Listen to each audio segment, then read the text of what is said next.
জনগণের সার্বভৌম অভিপ্রায়ের যে প্রকাশ, তার থেকে বড় আইন আর হতে পারে না। গণ অভ্যুত্থানের থেকে বড় আইন আর হতে পারে না। জীবনে মানুষের সমর্থনে জয়ী হয়ে আসা, গণভোটের ব্যাপারে, রায়ের ব্যাপারে তারা যদি দোদুল্যমান যে পরিস্থিতি এবং বিরুদ্ধচারণের পথ যদি তারা অনুসরণ করতে থাকে, তাহলে বাংলাদেশের জনগণ শুধুমাত্র যে ভোটের মধ্য দিয়েই এদেশের ক্ষমতার পরিবর্তন করে ব্যাপারটা এমন নয়। সে শিক্ষাটা তাদের মনে রাখা প্রয়োজন। বাংলাদেশে আওয়ামী লীগ নিজেদেরকে অনেক শক্তিশালী এবং আসলেই দুর্দান্ত প্রতাপশালী, অনেক ক্ষমতাবান এবং জুলুমবাজ হিসেবে তারা প্রতিষ্ঠা করতে পেরেছিল। সেই আওয়ামী লীগও বাংলাদেশে ভোটের মধ্য দিয়ে তারা ক্ষমতা থেকে চ্যুত হয়েছে, ব্যাপারটা এমন ঘটে নাই। বাংলাদেশের জনগণ রাস্তায় এসেছে, জীবন দিয়েছে এবং আওয়ামী লীগকে বাংলাদেশ থেকে বিতরণ করেছে। অতএব শুধুমাত্র ভোটের সময়টাতে জনগণকে সন্তুষ্ট রেখে ভোটের পরে জনগণের রায়কে প্রত্যাখ্যান করার যে মানসিকতা, সেটা জনগণকেও যারা এরকম চাতুরীর আশ্রয় দেয় সেই বিএনপিকেও প্রত্যাখ্যান করার দিকে অগ্রসর করবে। আমরা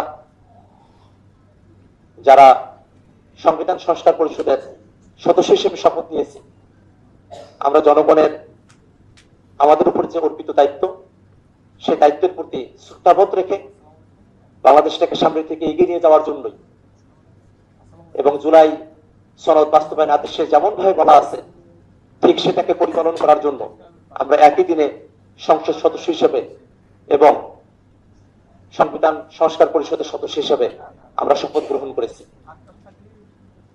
এখানে অনেকগুলো আইনগত বিষয় আমাদের সামনে উপস্থাপন করা হতে পারে, কিন্তু জনগণের সার্বভৌম অভিপ্রায়ের যে প্রকাশ, তার থেকে বড় আইন আর হতে পারে না। গণ অভ্যুত্থানের থেকে বড় আইন আর হতে পারে না। গণভোটের থেকে বড় আইন আর হতে পারে না। গণভোটের মধ্য দিয়ে সার্বভৌম অভিপ্রায়ের প্রকাশের মধ্য দিয়ে বাংলাদেশে যে কনস্টিটিউয়েন্ট পাওয়ার বাংলাদেশের রাষ্ট্র কাঠামোতে নতুন করে প্রযুক্ত হয়েছে, সেটাকে হেলায় ফেলায় তার থেকে সাবঅর্ডিনেট কোন আইনের ফাঁক করে ফেলে সেটাকে যদি ধূলিসাৎ করার চেষ্টা করা হয়, তাহলে বাংলাদেশের জনগণ এটাকে গ্রহণ করবে না।